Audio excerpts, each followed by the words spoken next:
Big Finish by Erin Michelle Genders. The party will be boring until my cousins get here. Mum and Grandma are both too busy talking to pay any attention to me. Grandma strokes my hair, though, while I hang on to her knees. Her coffee smells good, and she smells good too. Clean, like crayon wax, like she always does. I like to sit at the kitchen table and draw while she cooks breakfast or washes dishes. She always listens to me. She never tells me I'm being dumb like my big sister Kenza does. I like to learn about the ancient Egyptians. I think they're mysterious and magical, and Grandma tells me I might have been an Egyptian in a past life. I wish we could talk about that now, but Grandma is listening to Aunt Trudy talk about Uncle Gary's boss and how he had to get a triple bypass. I ask what a triple bypass is. Grandma says she'll tell me later, but I worry she'll forget. I try asking Kenza and Marty about the triple bypass, but they yell, "Go away!" They're in the room they share, bent over a tablet, giggling. I know they won't tell me what they're giggling about, so I don't ask. Marty used to play with me, but lately all she wants to do is talk to Kenza about kissing and other stuff I'm not supposed to know about. I think they have all kinds of big fun in their little room without me. Some nights I feel lonely and wish I could sleep there too, but I have my own small sleeping cabinet right off the living room. It's very cozy and has a tiny window I can look out of. During the day, the hills look red, but at night they look blue. I imagine all kinds of things at night before I go to sleep when I'm looking out that window. Mum is angry because Uncle Joe is late. He's always late. Mum says you have to tell Joe to be here an hour before you actually want him here. Mum is never late. She's upset because the food is getting cold and the big finish is going to start in just 20 minutes. And she wants everyone to get their food before it starts. But she can't serve the food until Joe and the kids get here. It's a live stream, so we can't watch it later like we usually would. It's weird that we're watching something on a Tuesday afternoon and that my whole family is going to be here all at the same time. My family has been talking about the big finish for months and months, and I'm tired of hearing about it. I don't even remember living on Terra. Mum says I was born there, and we came here to Reunion Station on Mars when I was a tiny baby.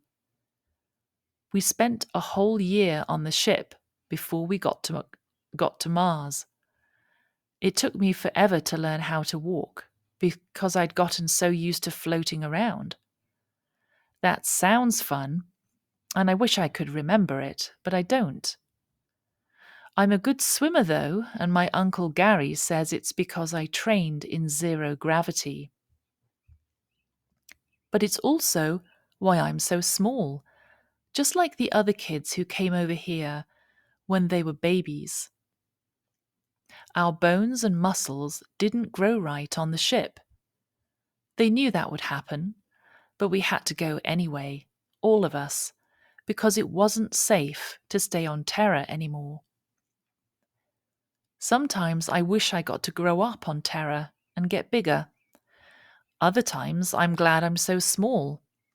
Even though I'm almost 6, Mum and Grandma can still pick me up and carry me places. I'm sitting on Mum's lap when she complains to Aunt Trudy about Uncle Joe. Mum is wearing a red silk dress with a pattern of flowers and swirly things on it. It's pretty. I like to rub the front and back of the material together because it feels slick and swishy to my fingers when I rub it one way, and bumpy when I rub it the other way. Mum keeps telling me to stop because it's making her dress right up, but she's too mad and busy talking to notice all that much. Her voice is loud and it hurts my ears. The front door chamber hisses open. It's Uncle Joe with my cousins. I hear him telling Mum he was late because he couldn't figure out how to get the ribbons in Judy's hair.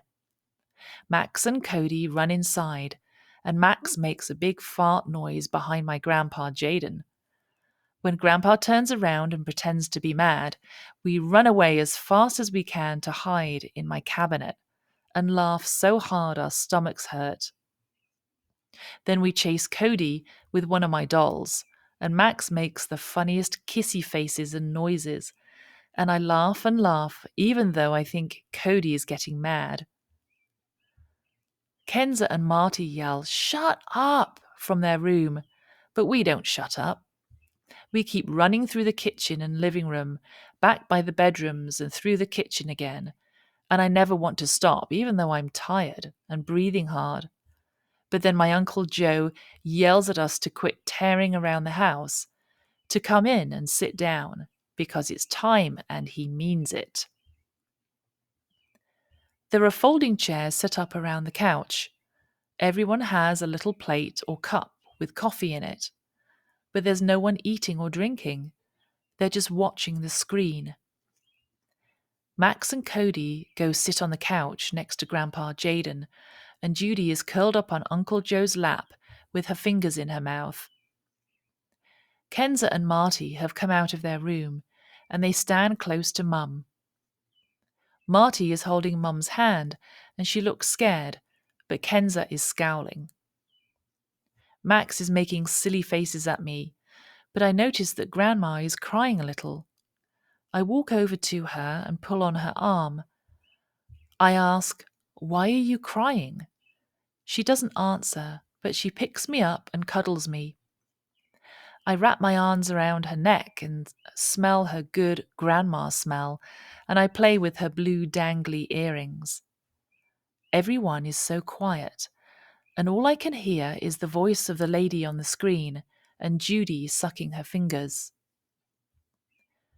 The lady is in a small box in the corner of the screen, with numbers counting down below her, and the rest of the screen is full of a picture of terror. It's all grey and brown and blue, like the bouncy balls with swirly colours that Grandma buys me at the commissary. The lady is talking about how things used to be on Terra, but when the numbers get to 10, she is quiet. I watch the numbers go down, 7, 6, 5, and when they get to 0, I see bright orange circles lighting up in different spots on Terra, getting brighter and brighter. There are 1, 2, 3, 4, 6, 7, 8, 9, 10, 11, and then there are too many to count, and the sides of the yellow-orange circles start to touch each other until all of Terra is bright yellow and red and orange and glowing. When this happens, I hear all the grown-ups in the room sigh and gasp, and I hear my mum make a noise that's like yelling and crying together. It scares me, and I start to cry too. Grandma squeezes me tight, and I bury my face into her neck. I don't want to look at Terra anymore. After a little while, Grandma whispers, "It's over." I look up, and the screen shows just a black ball. Then the whole screen is filled up with pictures of Terra and how things were long ago, with lots of green plants and flowers I've never seen before. The grown-ups begin talking in low voices, and Judy's asleep on my uncle's lap. My boy cousins jump up, and Max yells to me, "Come on!" But I'm not ready yet. I stay in Grandma's arms, and she hums to me. I hear the hum with my ears and feel it with my heart, too, coming from Grandma's heart and going into my heart. I want to stay here for a little while, before I go play again.